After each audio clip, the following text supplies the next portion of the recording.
everyone, Matthew here. I have a very special guest today, and that's my good friend, Brandy Alden. Hi! So, Brandy, tell everyone why you're here today. I'm here to help educate and spread awareness on the conditions PANS and PANDAS. Why don't you tell us what that is? Sure thing. So PANS and PANDAS are two conditions that are still being heavily researched, but are known as being a type of autoimmune encephalitis and neuroinflammatory condition.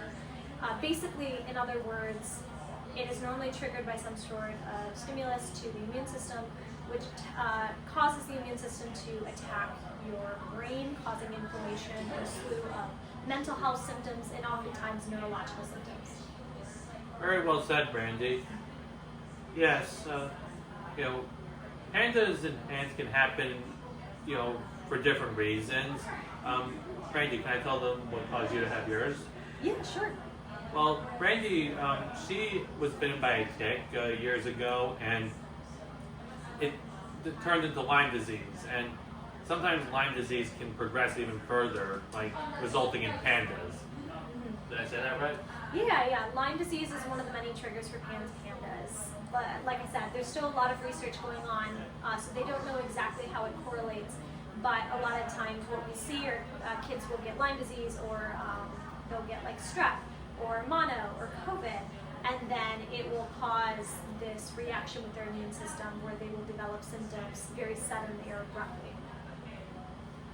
Yes, as you can see, it's very serious because it can be unpredictable sometimes, PANDAS. And, one thing that Brandy has to have with her at all times is her service dog, Morpho. This dog right here, this isn't Morpho. Morpho's a gigantic poodle. He's actually the one that came before. He was my first service dog. Oh, really? Mm-hmm. Well, that's great, Yoshi. Yeah. But yeah, Momo, he's a medical alert and mobility assistance service dog. Basically meaning he's able to alert me to my symptoms before I feel them coming on, before they happen, so that I can get into a quiet area or try to do anything beforehand to help mediate those symptoms.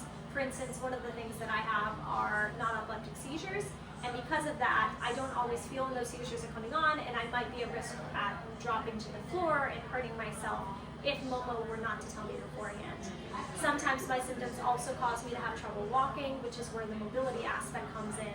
If I'm having trouble walking, Mo helps me using a task we call counterbalance, where he's able to offer me support that I can pull up on a handle, and that way I can walk a little bit more steadily.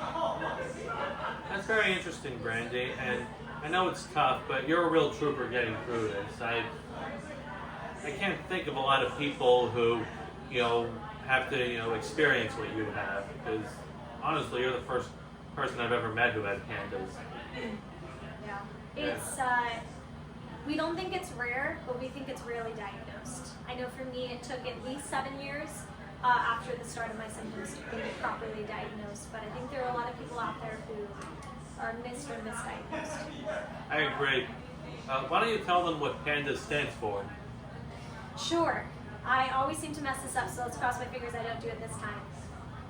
Pediatric, acute, neuropsychiatric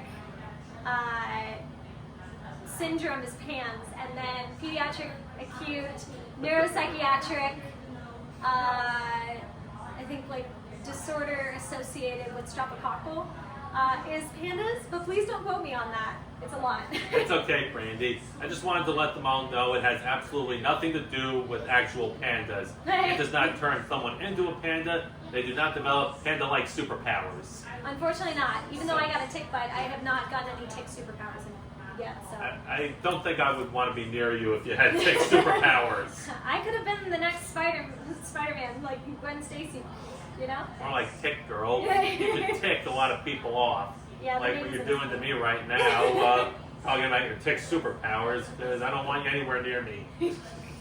I won't be sucking blood anytime soon. Wait, you're Morbius now, the vampire? I might be, yeah. Well, anyway, thank you for watching this, and please spread awareness about PANS and PANDAS. It's very important to Brandy especially, that everyone becomes aware of it, because, here's a little fact. Insurance these days does not cover, the cost of, the medical expenses that comes with PANS and PANDAS, and that's something that really needs to be changed. Right, Brandy? That's right, yeah. There are a lot of treatments that have proven to be really effective for people with PANS PANDAS, such as IVIG, and unfortunately insurance does not cover it throughout the United States. Although we are slowly making changes, advocating for things to be influenced for the future so that hopefully patients don't have that issue. Very well said, Brandy. Is there anything else you'd like to say? Thank you for having me on the show. This is really cool. I love all your episodes so far, and I'm just really honored to be a part of it. Thank you, Brandy, and we're glad to have you, and you're always welcome back, especially with the amazing TikTok videos that you and your brother make, and I especially love it when you brutally kill him in those. It's fun. What can I say? Yes, it's fun. I should probably do that with my dad more. Anyway, thank you for tuning in. Have a nice day, everyone. Bye. Bye.